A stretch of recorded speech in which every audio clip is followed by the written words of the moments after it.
السلام علیکم ورحمۃ اللہ وبرکاتہ۔ ناظرین کرام، نبی اکرم صلی اللہ علیہ وسلم کا فرمان ہے، ارحموا من فی الارض یرحمکم من فی السماء۔ سنن ترمذی حدیث نمبر 1924 کہ تم اہل زمین پر رحم کرو، آسمان والا تم پر رحم کرے گا۔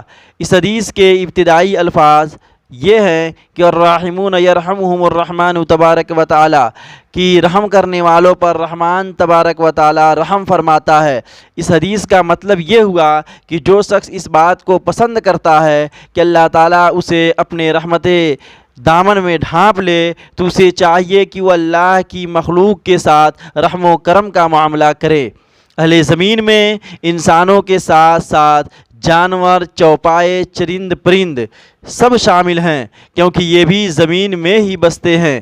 سب کے ساتھ نرمی، شفقت و رحمت کا معاملہ کرنا ضروری ہے، اس لیے کہ جب رحمت و شفقت سے انسان اللہ کی رحمت کا مستحق ہوگا تو اہل زمین کے ساتھ ظالمانہ، سنگ دلانہ سلوک کرنے سے وہ اللہ کے غضب و عتاب کا مستحق قرار پائے گا، جیسا کہ اللہ رب العالمین کا فرمان ہے وَلْيَعْفُوا وَلْيَصْفَحُوا، چاہیے کہ وہ معاف کر دیں اور درگزر سے کام لے۔ اور اس کے بعد فرمایا کہ اَلَا تُحِبُّونَ أَن يَغْفِرَ اللَّهُ لَكُمْ، کہ کیا تم اس بات کو پسند نہیں کرتے کہ اللہ تعالیٰ تمہیں بخش دے؟